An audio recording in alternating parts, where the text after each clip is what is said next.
Hello, I'm Ciarán Lynch and welcome to OviCast, the Teagasc Sheep podcast. Each episode will bring you the latest insights, advice and technical updates for the sheep industry.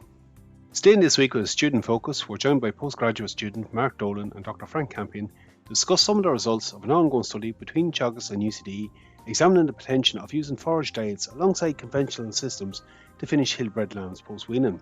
We'll discuss the different forages grown, their carrying capacities and the lamb performance on the various crops. Frank outlines where these crops have a role as well as some of their limitations in conventional systems.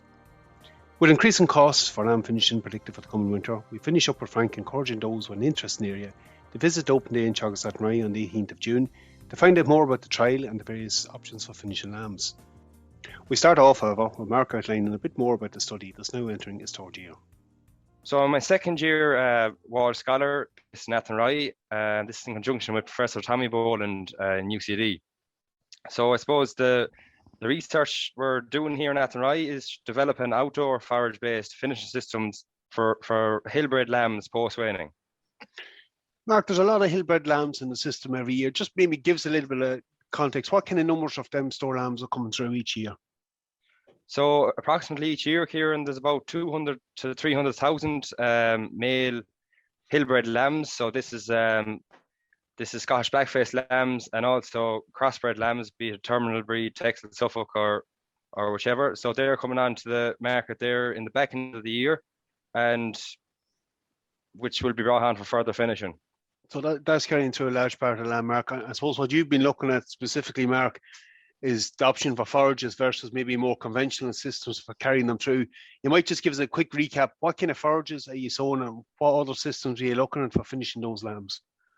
So we're looking at examining the performance of these hill-bred lambs of a selection of different forages. So we're comparing brassica crops, namely forage rape, higher brassica, other known as red start, and kale. So the growth rate and performance of these lambs will be compared to two perennial ryegrass swards. So we have a perennial ryegrass reseed, a permanent pasture sward, and we also have an indoor treatment group which are offered concentrates, ad lib concentrate. So you're more conventional systems. So those two grass systems outdoors, Mark, you're not feeding on those, that's just running them on grass? No, they're just predominantly on grass, Ciarán, up until maybe the last 10 days, 2 weeks, where we'll be introduced a small bit of concentrates to adjust them onto the new diet as they go inside for further finishing. I think, Mark, you're going in fairly early on these crops, so we might just go back to the start on those. When are you sowing these crops and what's going in at the moment?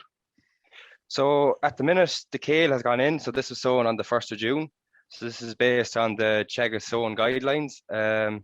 So in the next week or so, we'll be planning on putting in our perennial ryegrass reseed and the forage rape and higher brassica. This will be planned to go in the last week of June. So it'll get an application of fertilizer at the time of sowing, another application in 2 weeks, and we hope to be grading these crops in the first week of October. Frank, I'm just going to bring you in here at this point.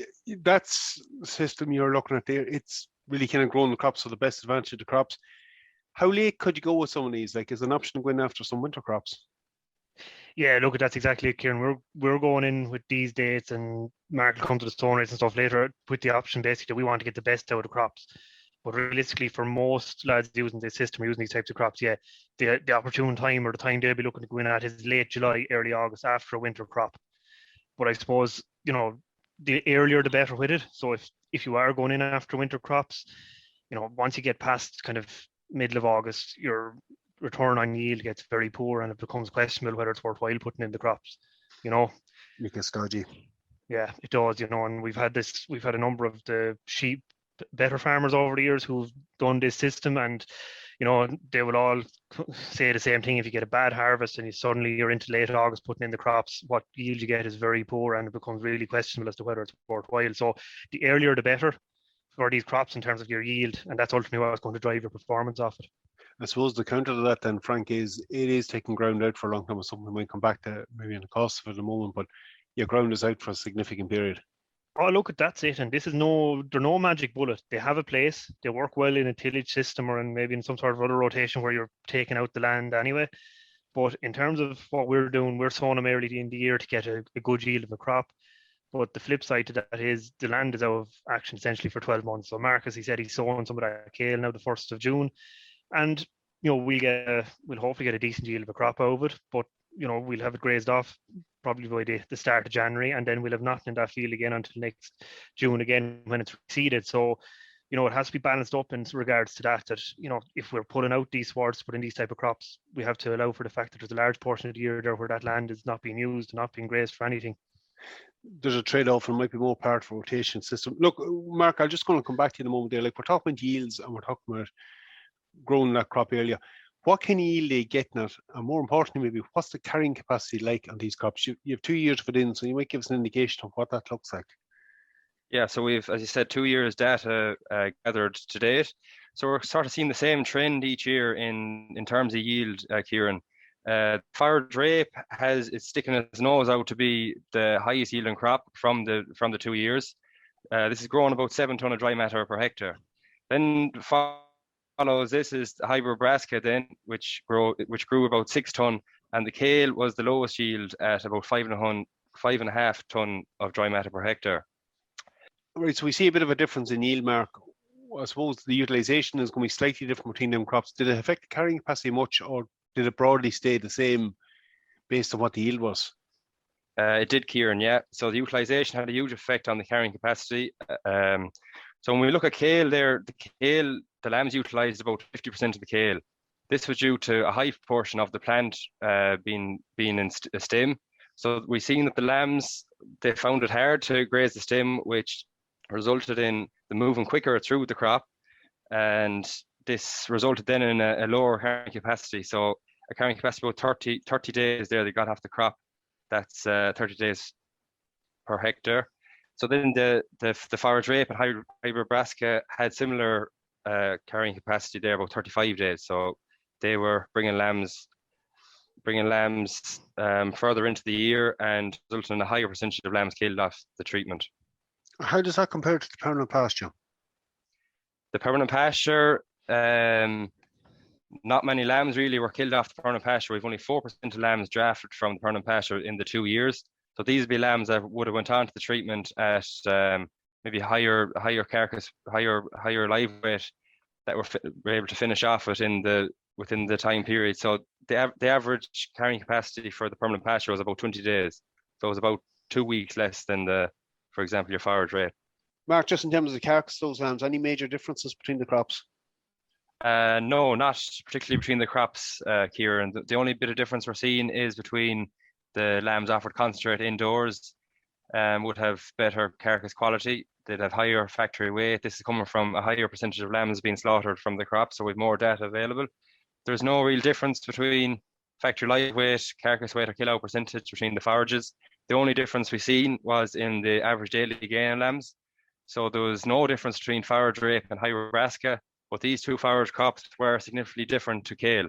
So just put into context, the forage rape and hybrid brassica would have grown around 140 grams per day, and the kale lambs would have done about 120 grams per day. Okay.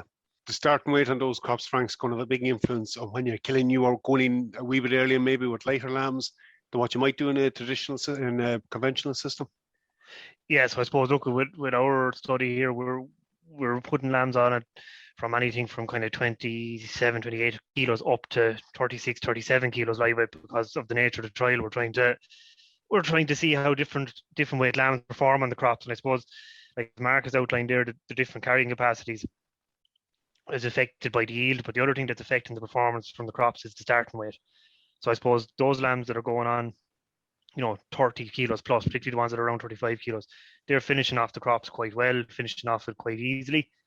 What we're finding then with those lighter type lambs is that they're taking longer to finish off the crop, which you would expect. But if you're putting in that system, what that means is if you're buying your kind of 25, 30 kilo hill-bred lamb, you're going to be able to stock it you're going to have to stock it at a lower rate.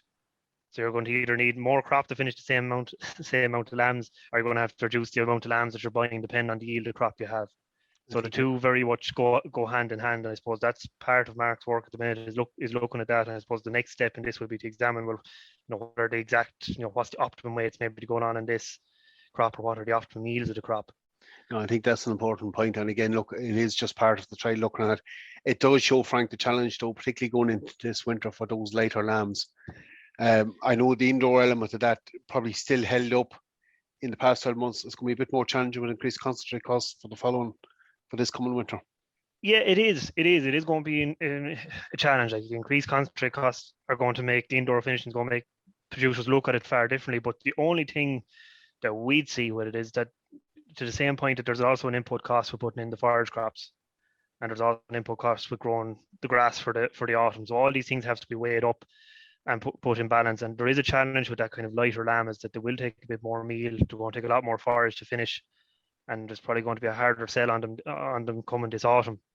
But I suppose the thing with it for anyone, definitely what Mark's work is showing, is that you very much have to balance up what you have with what you want to purchase. So if you have a lot of these forage crops going in, where they're going in after a stubble crop, and you can put them in at a relatively low cost, they will work quite well. You'll still put on a good bit of cheap gain on those lambs before you need to start putting in the concentrates. But if you're in a situation where maybe you're trying to reduce your concentrate bill and ploughing out grassland to put in these crops, well, then the cost benefit of it is probably minimal, if not negative, because of the cost of putting in the crops on top of the extra cost of the concentrates that will be required to finish some of the lighter type lambs going onto it. So it's very much it's like with any system, Ciarán, not one system fits all. You have to manage it up based on what you have on your own farm. Still very good to have that kind of facts and detail behind it. Look, I'm sure it's a topic of interest for the coming year. They'll have an opportunity to speak to yourself, Frank, and to Mark at Open Day in Athenry. You have a small bit of a demo there as well, and some more facts and figures about it, I'm sure. No, there is. We'll be here on Saturday the 18th for the Open Day, and Mark will have a demonstrator. He's different parts of the different plants and more detail on the carrying capacities and the performance to date that we're seeing from the lambs off the crops. That's interesting stuff. Great to have you on. Thanks very much for the update. Thanks, Ciarán. Okay, we're going to leave it there at this point. I'm going to catch up with Frank and Mark later on in summer when the lambs are starting to come in on that trial, and we'll discuss some of the management aspects of it and what has worked well and what has been a bit more challenging over the last couple of years. It's something we'll revisit. It's definitely an area that's going to be of more interest for the coming winter. Again, as Frank stated then, for anyone interested in this and other aspects of the sheep research programme, the Open Day is taking place in Teagasc Athenry from 10 a.m. until 4 p.m. on Saturday the 18th of June. It's well worth a visit for anyone in interest in the area. That's it for me for this episode. Again, for any updates on our sheep programme, keep an eye on our Twitter page at Teagasc Sheep. I'm Ciarán Lynch. Thanks for joining us. Don't forget to subscribe and get notified of any new episodes.